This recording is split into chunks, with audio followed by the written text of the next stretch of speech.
Hey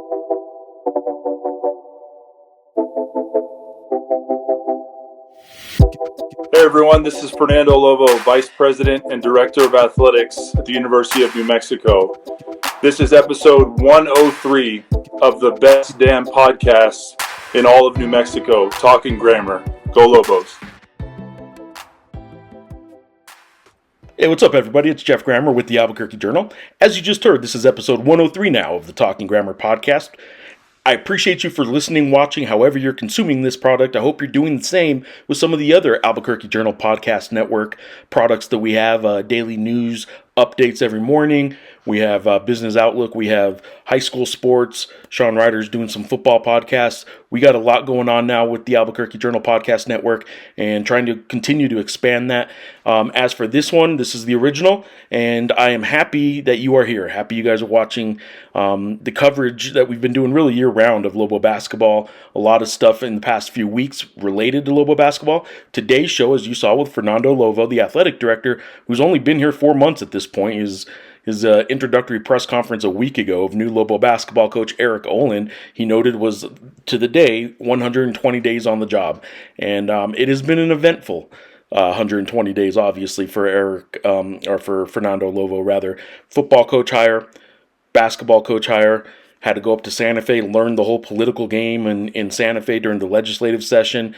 Had his top deputy athletic director, Dave Williams, decide to move on to follow Eddie Nunez to Houston, University of Houston. So it's been eventful. A lot of kind of glowing reviews from people who have dealt with Fernando early on. But now everything's kind of in place, right? He's brought Ryan Berryman back. He's promoted, at least title-wise, I think pay-wise too and stuff like that. But some people who are already in the administration are now taking on larger roles. Jalen Dominguez, Ryan Berryman, like I said, back from the University of Washington. Amy Began's still part of the core leadership team there, as is Ed Manzanares. So a lot of stuff now is in place, and now it's time to kind of see how it goes, right? The proof will be in the pudding, but the pudding won't be made for a little while. We have to see if football pans out and the hiring pans out. We have to see if basketball pans out and that if Eric Olin has success with Lobo basketball. We have to see if the fundraising continues, if the facility upgrades can happen, if his spent a lot of time in Santa Fe, if that paid off with getting some capital outlay money and some funding for UNM Athletics. So now's the time to see all that stuff. And this conversation that I had with him today, I thought was really telling in the groundwork that has now been laid. And we shall see the success or not of how all this groundwork that has been laid moves Lobo Athletics forward. So I do hope you enjoy this conversation with Fernando. I hope you are consuming not just this product visually here on the YouTube channel, or if you're listening via Spotify, Apple iTunes, or Apple Podcasts, what I still call iTunes, obviously. Anywhere you get your podcast, you can still listen to this. Hope you're doing that, but I also hope you're consuming all those other podcasts I mentioned and following our coverage in the Albuquerque Journal, abqjournal.com. If you can support local journalism, I'm going to ask you to do so. It is important. It is what brings these podcasts. It is what allows the Albuquerque Journal to be the only local media outlet that spends and devotes the resources to covering Lobo basketball year-round. We travel to all the places where the team travels to cover them. We do cover them in the offseason, as many of you guys know, and as Eric Olin is now starting to find out. I'm hitting him up quite a bit to see how Lobo basketball is progressing through the recruiting and all that. And this is a year-round beat, Lobo basketball, and the Albuquerque Journal is the only local outlet that is providing the resources, devoting the resources to cover it year-round for this community. So I hope, if that is important to you, I hope that you can reciprocate with maybe subscribing to the digital product, subscribing to the print product if you like. We do still have a print product. 2025. There are still newspapers being printed, and I hope you can support local journalism. abqjournal.com/subscribe is how you can help us out there. For now, let's get to that conversation with Fernando Lovo, the athletic director of the UNM Athletic Department.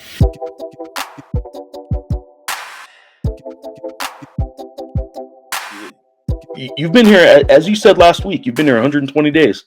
Now it's what, I guess 130-ish, going on 130. So what's it been like, man? What's the what's the initial takeaway from your time as athletic director? I'm sure there's been some surprises, some good, some bad, but what's the initial takeaway?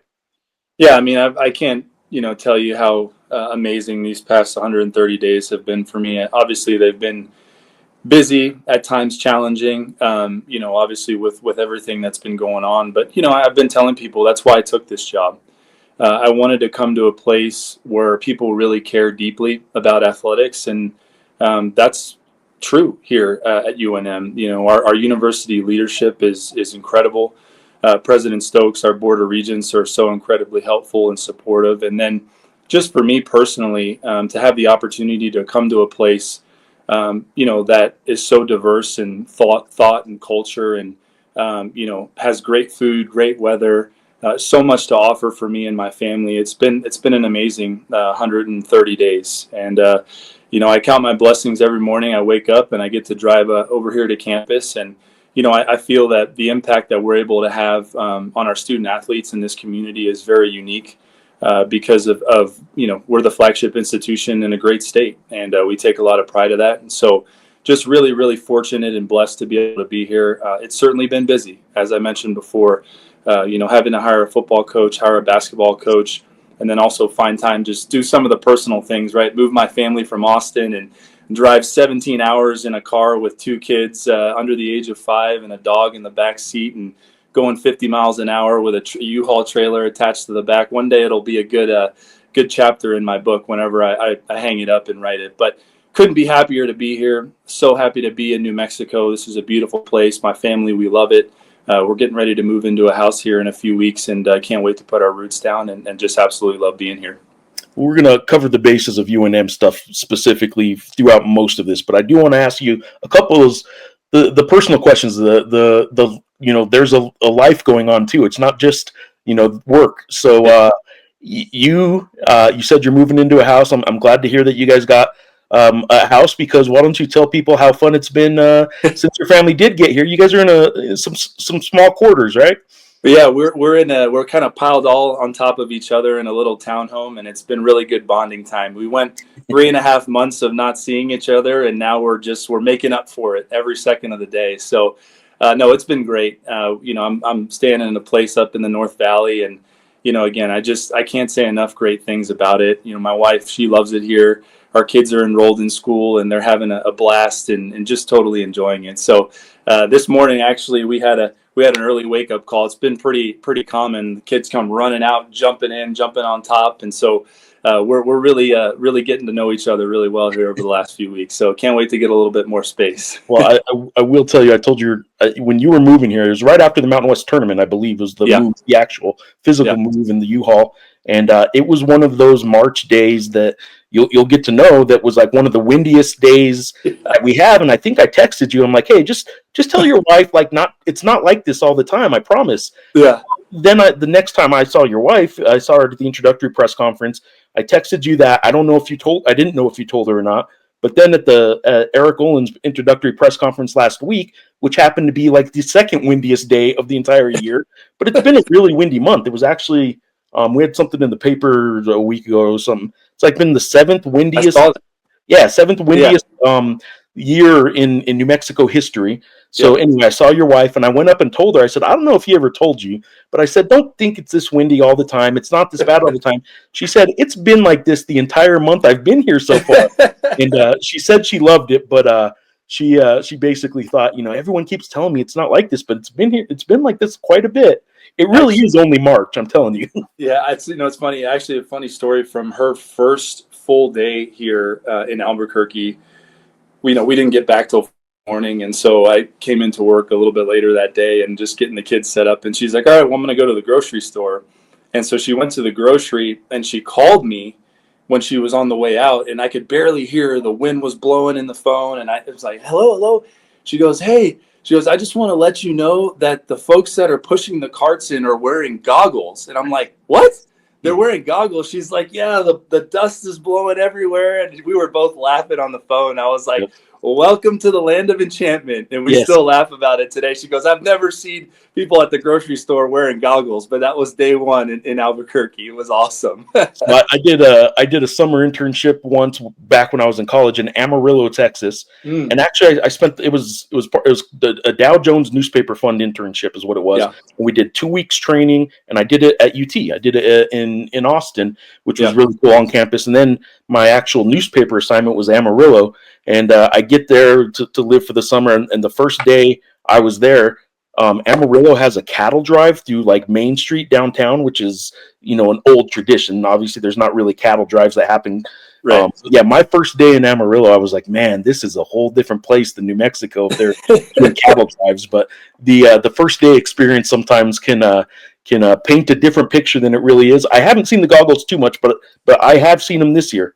I have seen people wearing goggles. So that was a first certainly for us, but it was good. She dove right into it, and I saw that seventh windiest March in the history of, I don't know, Albuquerque or New Mexico. So I don't know how you measure that, but it is what it is, right?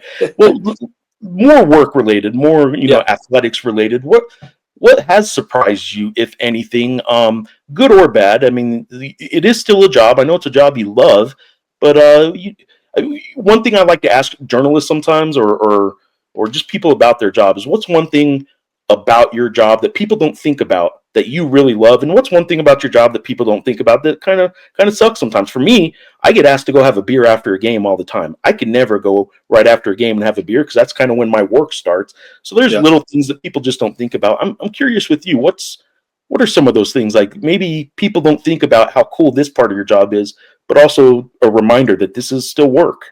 Yeah, I think the thing that to me is the most just unbelievable part about my job is, we have, and I sent a message out this morning on social media. We were first in the Learfield Directors Cup after the winter standings, and that for those of the listeners that don't know, I mean, that's overall athletic success, right? And for us to be first in the Mountain West, and then also first in all the Group of 5 schools is a testament to what we have here at New Mexico, and that is great coaches, incredible student athletes, and when I say incredible, we're talking world-class student athletes. I mean, if you look at some of our track student athletes, they've been setting world records and winning championships. And so for me, the best part about my job is in the midst of the busyness and the chaos is being able to competition, go to a practice, just interact with our student athletes, go to a SAC meeting and talk to them about why they chose New Mexico, why they came here, and really hearing that and the impact of them coming here and the impact that this place, this city, this state, this community has on them, and then the ability to win championships at a place like New Mexico. For me to be part of that, just a small part of that, really makes my life complete. And that's why I chose to be an athletic director, and that's why I chose to come to a place like New Mexico, where I knew that was there's a foundation was already been set. Eddie did an amazing job here, and Dave and everybody else, right, that came before me. And so to come to a place that had a championship culture, and already was winning championships at a high level, without question, the student athletes and just the interactions with them day in and day out are what I love the most about my job. And then on the flip side, for me, I feel an immense obligation to provide all of our sports, not just our revenue sports, with the resources that they need to consistently win championships. And I think, it's no secret, right, that we need to grow our budget. We need to increase our ability to provide our sports with just some of our basic operational needs.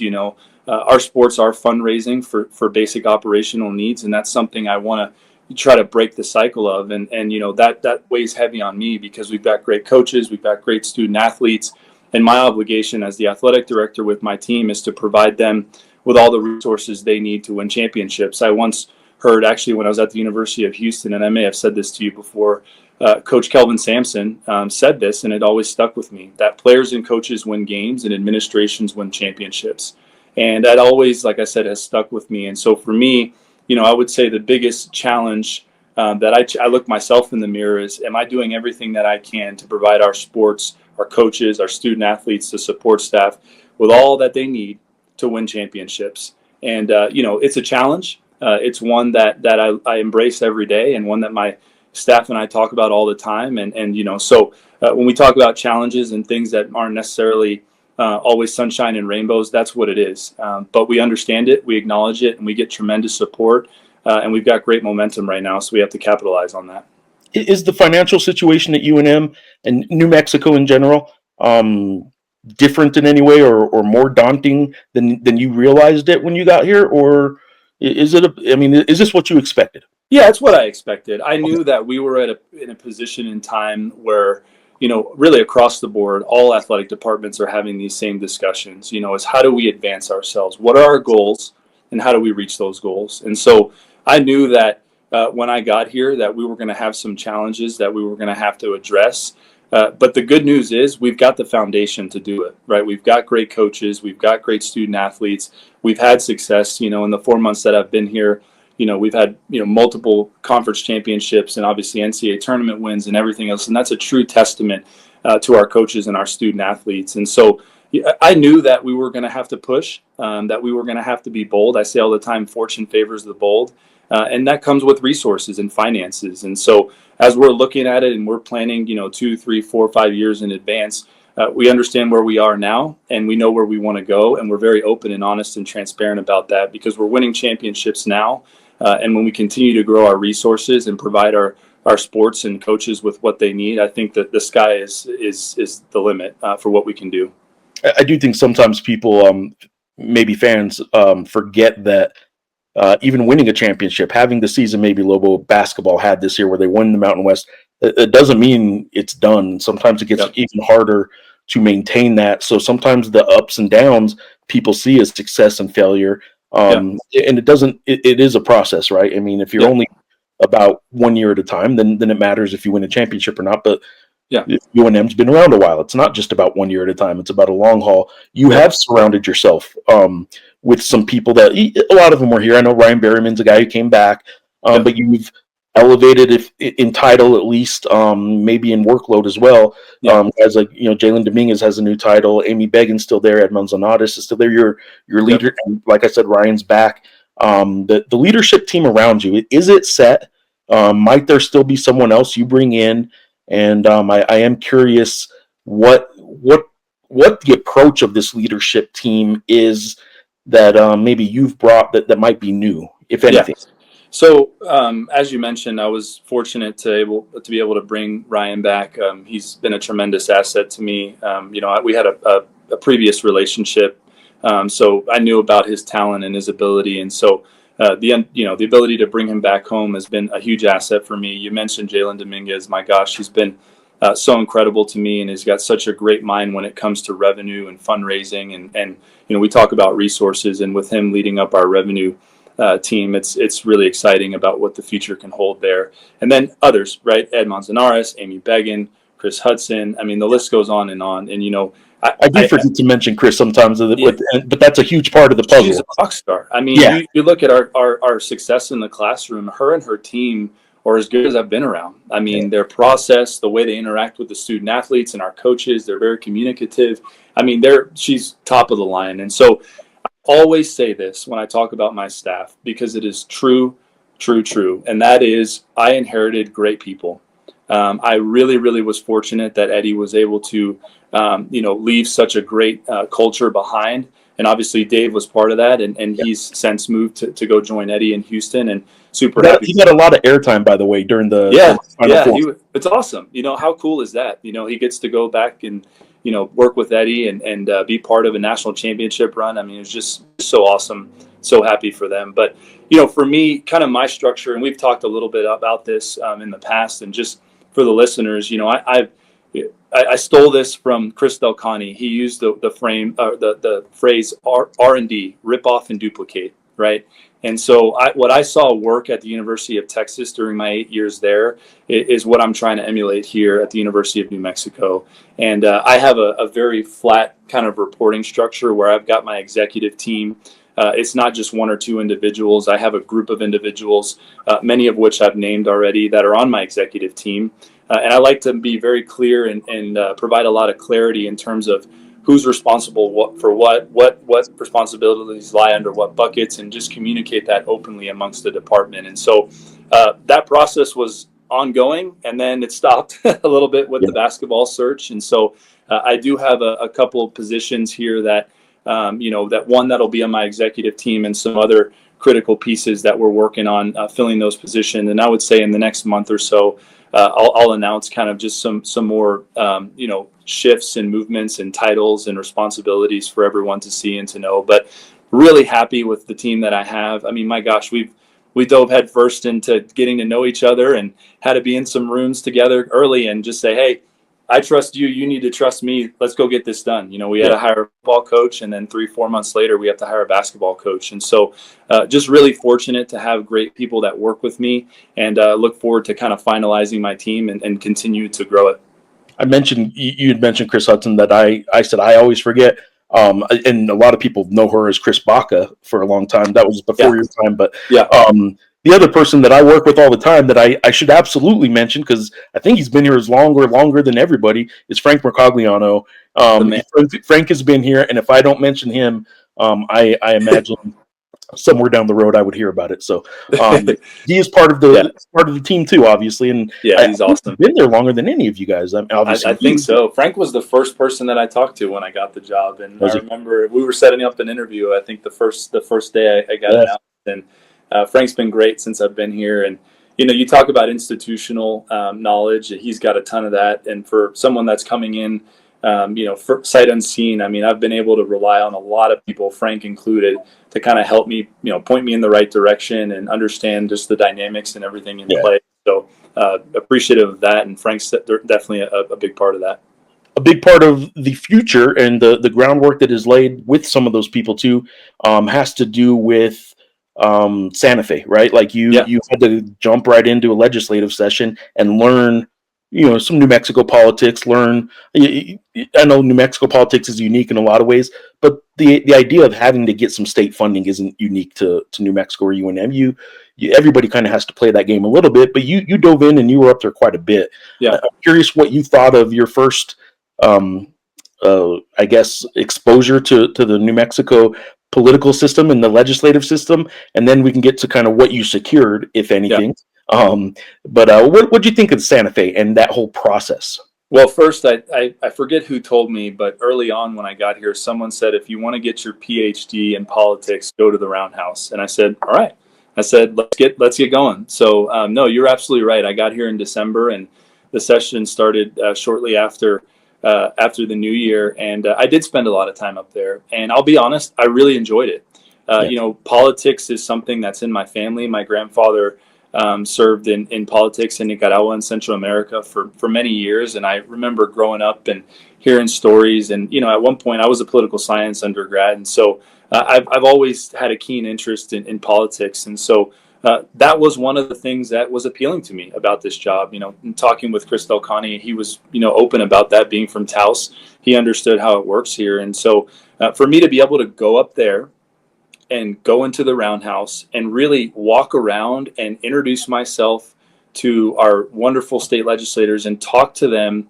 And I said this on the radio the other morning about not necessarily about what we need financially, but more so what the impact of New Mexico athletics, what it has on this great state, right? Both economically, socially, just spiritually for a lot of people, right? I mean, you look at people in the pit, and you see them crying, laughing, hugging. It means so much to this state. And so, a partnership between us and our politicians is critical. We can't survive without it. But before we start that and talking about resources, I wanted to make sure that they heard from me what my vision was, how important it was for us to partner and really have them understand. And some of them already knew, but help them understand what the impact that athletics has on the greater state of New Mexico. The opportunity to be able to go do that, knock on doors, shake hands, sit on people's sofas in their offices and just talk.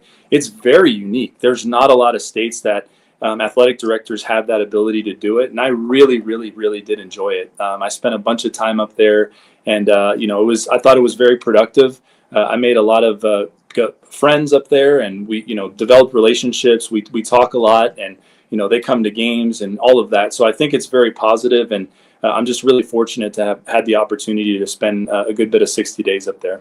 All right, so I want to know how much of this optimism and good feeling is because you're almost to the finish line of maybe getting something Yeah. signed.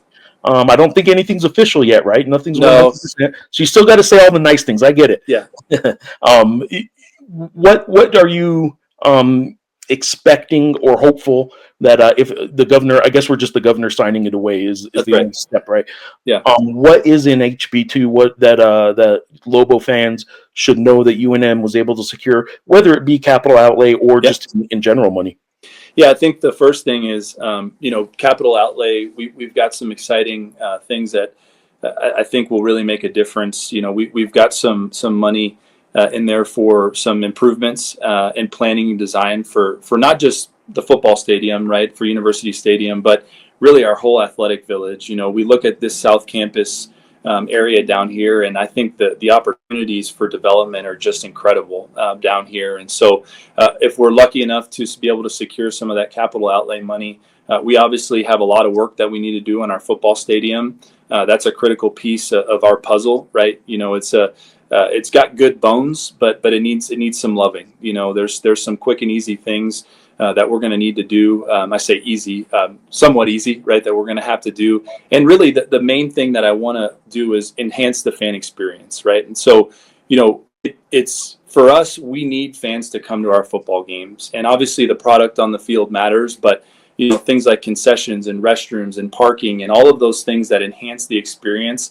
If we can use, and we'll use some of that money, that if we're fortunate to get it, to enhance our fan experience and just enhance the stadium in general. There's so many things that need to be done. The other thing is, we're able to hopefully secure some money. We have to do some repairs on some of our tennis courts and some other areas over there that were pretty critical for us to continue to host and compete for championships out there. And then when you talk about funding in HB2, it's no secret that we need additional funding. We need to enhance our revenues. We need to increase. We operate off around 70% of self-generated revenues in our overall operating budget, which we're very proud of because we're able to generate revenues to support our operation. But that number is high comparatively speaking to our peers. And how do we ensure that we grow our budget? And part of that is understanding and having our state representatives understand that funding, right, year in and year out is important. Costs go up, student athlete costs go up, travel goes up, nutrition goes up, all of those things that we need to provide. When I talk about basic operational needs, just those costs, just like we see in our normal lives, there's inflationary costs to that. And if we don't adjust accordingly, then we start to be able to, it starts to harm us in other areas. And so I'm hopeful that some of the recurring funding we were able to secure through the great partnership and vision of our state representatives and senators and their commitment and their alignment and understanding of that. If we get it across the finish line, I really, really think it's going to help us kind of elevate all of our programs, provide elite level support to our student athletes, whether it's equipment, mental health, athletic training. All of those things are costing more nowadays, and so to help offset those expenses, having state support is just so critical in that. And I'm fortunate to say that we had really, really productive conversations throughout the session, and I'm hopeful, fingers crossed here, that we can get it across the finish line in the next few days. It sounds like, too, funding wise, I mean, we've said it and others have said it, that this would be a step towards catching up a little bit towards funding in the Mountain West and amongst your peers. Maybe not close the entire gap, but you guys would catch up a little bit with some of this help that may be approved here pretty soon. Yeah. And I talked when I spoke to the Albuquerque Chamber of Commerce and others. And it's always, our numbers are always 2 years behind as we report and we benchmark, but we were 11th out of 12th in the Mountain West in our operating budget, and that's just the reality. I'm not saying that for any other reason, just for clarity, right? And understanding. And you asked about challenges, with finances, and I knew that coming into it, right? But I saw that as an opportunity, because if you look at the success that we're having, right? We're having amazing success because we have the right people in place. And if we're able to back those people with resources at a really, really high level, then I really, really, truly believe that anything is possible at the University of New Mexico. We have great fan support. We get great media coverage. I mean, really, we're so fortunate to have someone like yourself that, does an amazing job covering us, because people read and they care. And that matters. It's not like that everywhere. So, any incremental growth in that is only going to enhance what we've already been able to do. And again, credit to Eddie and all those that came before me, and that's win championships and do it the right way. I'm going to have to clip that part out and make sure everyone hears that. One more question before I get to football and basketball to sort of wrap this up. House, revenue share, that's the new reality of college athletics. Is there a number that you guys are budgeting that you're comfortable with saying? Or how would you answer somebody who says, what is UNM going to do in terms of this new rev share reality that is NCAA, moving forward? Do you have a number that you're comfortable saying on how much UNM will be paying?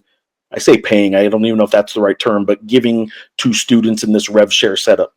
Yeah, and so this is the question that everyone's getting asked, and I'm going to give the same answer that everybody has been giving. Is for me to give an exact number would not be wise, because my thought and our thought as a department is we want to be extremely competitive, and that looks different each and every year. I can tell you that when it comes to men's basketball, right, with 505 and Kurt Roth and all of that, we've been very, very competitive in that market prior to the House settlement.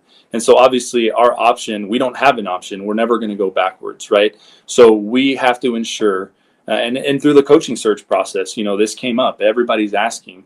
And our goal is to be the best resource in the Mountain West. And that's an ambitious goal, but it's one that I've set for myself.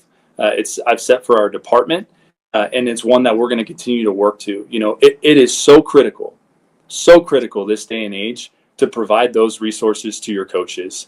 And so numbers are going to change every year. Some of the numbers you're seeing right now are just outrageous, and there's a lot that goes. We could have a whole podcast just to talk about that, but the line that I want everybody to leave with is that we're going to be extremely competitive in the Mountain West. We have to be. We have no option. We owe it to our coaches, and we owe it to our fans to put a great product on the court, on the field, whatever it might be. But we're going to do it the right way, and we're going to make sure that we don't do it in spite of something else. We have great sports that win championships, and we can't sacrifice one for another. I won't allow that to happen, and I'll continue to push to ensure we stay competitive. This puts pressure on you and Jason a little bit. Jason Eck, one of your first week on the job, kind of tasks was hiring a new football coach. Yeah. How important is it? I know you won't put, and he won't put a specific number on expectations for year one.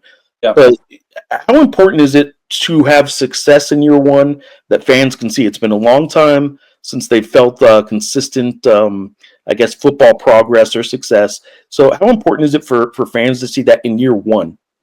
Yeah, I think it's always important, right? I think what Bronco was able to do is create hope. I think success in year one, and you don't, like you said, putting a number on it, that's one thing, right? But showing progress, right? Showing a good brand of football, playing the right way, engaging with the community, all of those things, I think it creates hope and creates a vision for the future. And so I do feel like it's important to have success in year one, and success looks different at each program, and so obviously I think he had assigned somewhere upwards of 50 players, and so you talk about rebuilding a whole roster, and Eric's having to go through the same thing right now.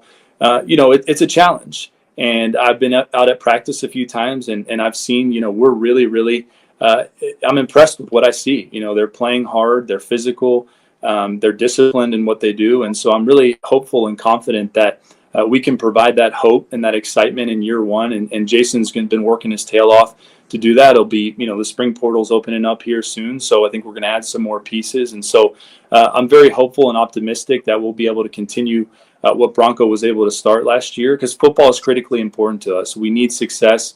We need the community to buy in, and we need people. We need butts and seats at University Stadium. And I think if we're able to do that, we really, really can help our overall position as a department. So 8 wins. I'm hearing about 8 wins.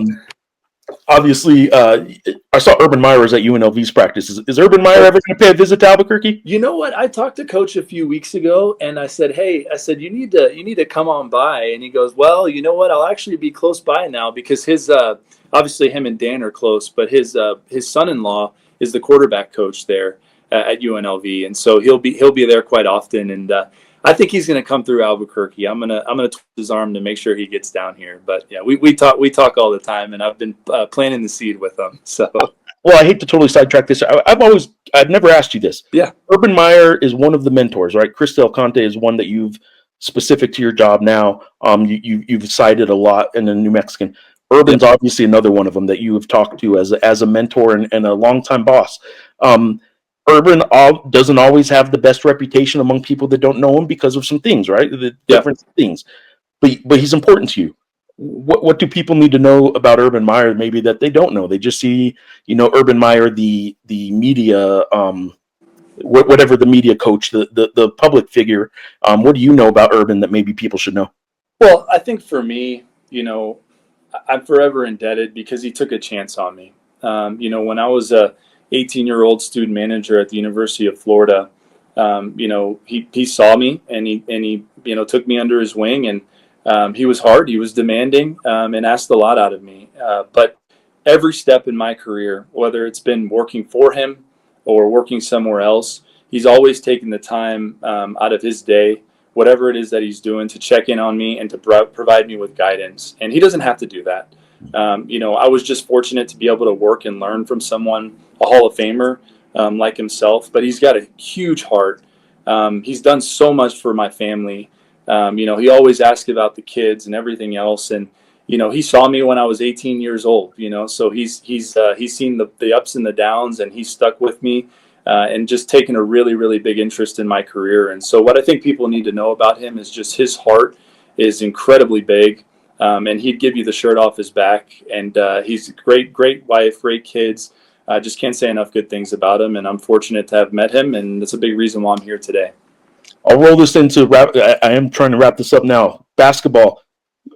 At UNM, it's a different beast than at a lot of places.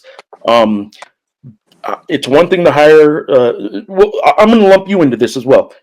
First time AD, obviously young, inexperienced at the position you're at, not inexperienced necessarily in college athletics.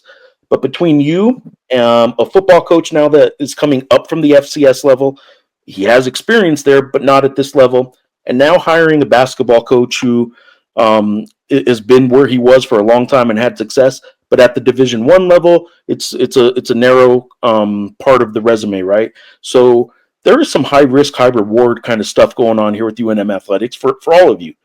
Do you feel some pressure because of that, including the recent hire of Eric Olin? Do you feel pressure because there's some proving that has to be done among all three of you? I'll be honest, I feel pressure every day, and that's a privilege.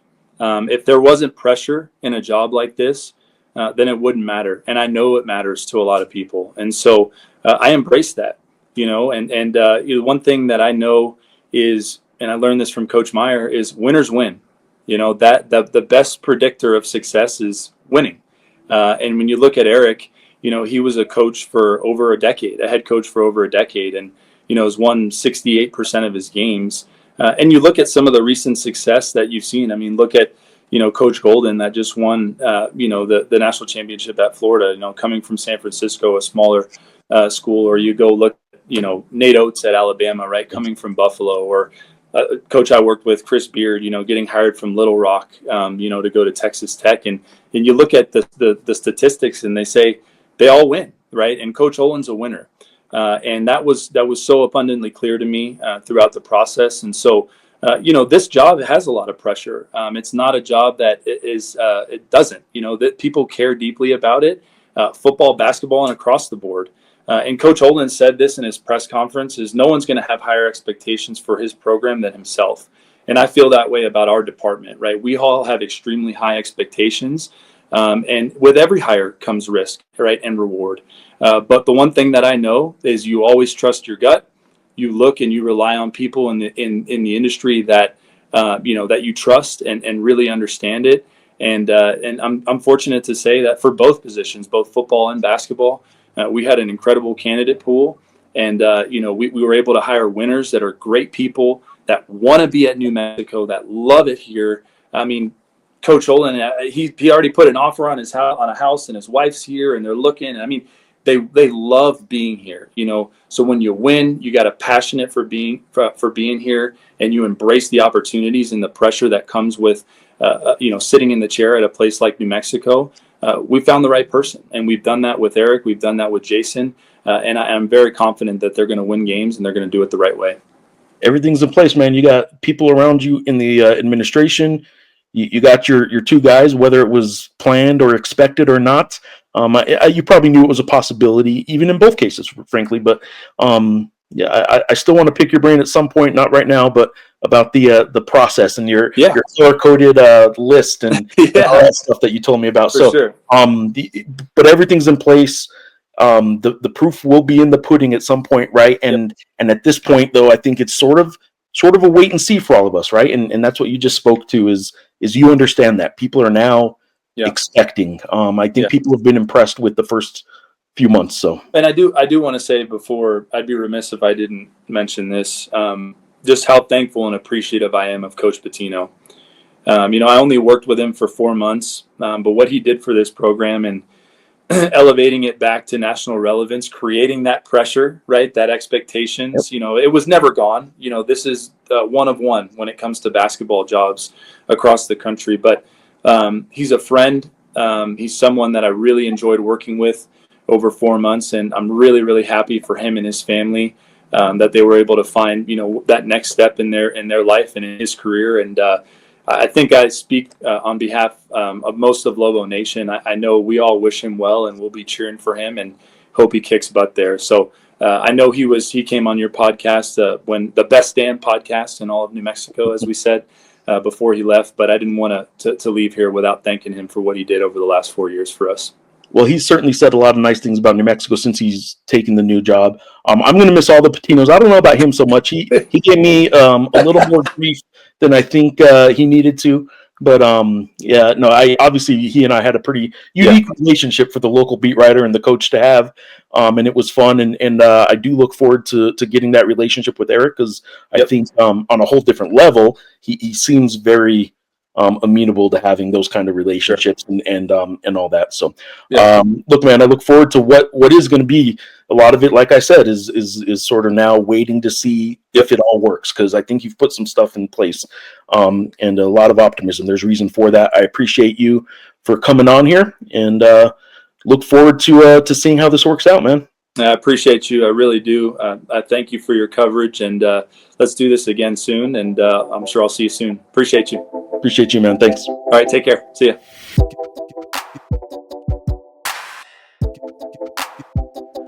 All right, there you go. It's a conversation with Fernando Lovo. Hope you enjoyed that. Certainly appreciate Fern for giving us the time to talk about his first 120, now 130-ish days on the job. It's been an eventful time for him, and certainly for Lobo Athletics. And as I like to keep kind of saying it, the groundwork now seems to be laid for potential success. But potential success is still just potential success, right? They have to now capitalize on it. Lobo basketball has to have some success. Football has to have some success. All the groundwork laid with some hires, internal hires, and promotions for the athletic department have to pay off. All that stuff. The pressure's on, but that's why he's here, right? He said he came to a place that cares because it has to matter. And if it matters to him, he wants a community and a UNM Athletics community, but also just community around Albuquerque and around the state to care as well, and keep the pressure on him, I suppose is a way to put it. So hope you enjoyed that. Hope you enjoy all these products on the Albuquerque Journal Podcast Network. A lot of podcasts out there. You should try them out. Take a look at them if you're watching. Take a listen if you're listening. And I would appreciate that if you could do so. Also support local journalism by subscribing to the Albuquerque Journal if you can. abqjournal.com/subscribe is how you can do that. There's digital product offers. There are print product offers, and supporting local journalism is what brings this content to you and year-round for Lobo basketball. We are the only outlet that supports or devotes resources to cover Lobo basketball year-round, home and away. So if that's important to you, I hope you take a step to maybe support us a little bit by subscribing if you can. And again, abqjournal.com/subscribe. For now, thanks for watching. Thanks for listening. Until next time, this is the Talking Grammar Podcast.